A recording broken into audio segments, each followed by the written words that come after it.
Halo, selamat pagi Bapak, Ibu, dan saudara-saudari yang dikasihi oleh Tuhan. Kita berjumpa lagi dalam Salam Pagi. Mari sebelum kita membaca dan merenungkan firman Tuhan, kita berdoa.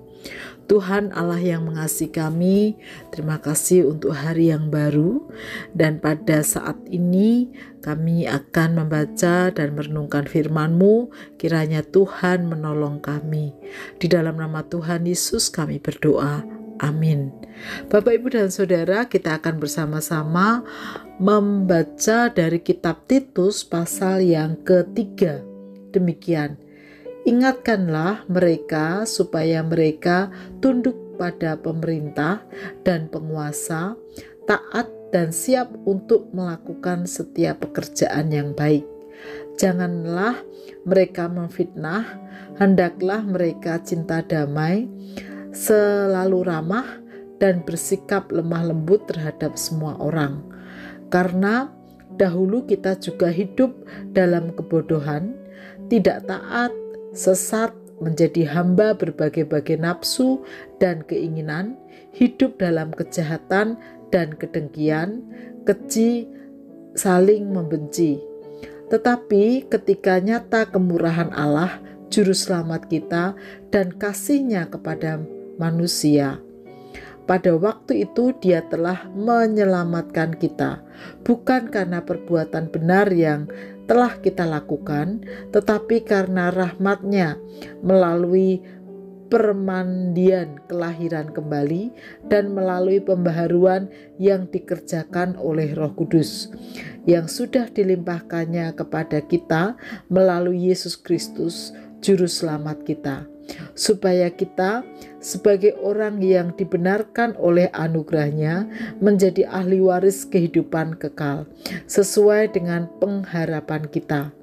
Perkataan ini benar dan aku mau supaya engkau dengan yakin menegaskannya, agar mereka yang sudah percaya kepada Allah sungguh-sungguh berusaha melakukan pekerjaan yang baik itulah yang baik dan berguna bagi manusia. Tetapi hindarilah persoalan yang dicari-cari dan bodoh, persoalan silsilah, percekcokan, dan pertengkaran mengenai hukum Taurat, karena semua itu tidak berguna dan sia-sia belaka. Seorang yang menyebabkan perpecahan, apabila sudah 1-2 kali kau nasihati, hendaklah engkau jauhi.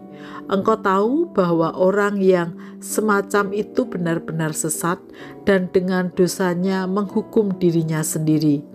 Segera sesudah kukirim Artemas atau Tikhikus kepadamu, berusahalah datang kepadaku di Nikopolis, karena sudah kuputuskan untuk tinggal di tempat itu selama musim dingin ini. Tolonglah sebaik-baiknya Zenas, ahli hukum itu, dan Apolos dalam perjalanan mereka, agar mereka jangan kekurangan apapun.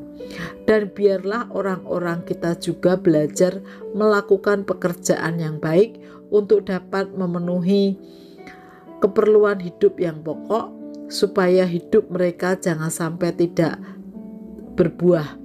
Salam dari semua orang yang bersama aku di sini, dan sampaikanlah salam kepada mereka yang mengasihi kami di dalam iman. Anugerah menyertai kamu sekalian. Bapak, Ibu, dan Saudara yang dikasihi oleh Tuhan, pada pagi hari ini saya ingin menggarisbawahi kata pekerjaan baik atau perbuatan baik. Ya, perbuatan baik adalah salah satu nasihat yang selalu diulang dalam kitab suci. Dengan demikian, perbuatan baik mestinya melekat pada diri setiap orang percaya. Berbuat baik tidak terbatas kepada siapapun, bisa kepada pemerintah, sesama yang berbeda, sesama yang membutuhkan, siapapun mereka. Berbuat baik juga bisa dimanapun dan kapanpun. Di tengah keluarga, di tengah pekerjaan, lingkungan, dan dimanapun. Berbuat baik jika menjadi kebiasaan dalam hidup sehari-hari, ia akan menghilangkan kebiasaan-kebiasaan yang buruk. Oleh karena itu, betapa pentingnya terus berusaha untuk berbuat baik.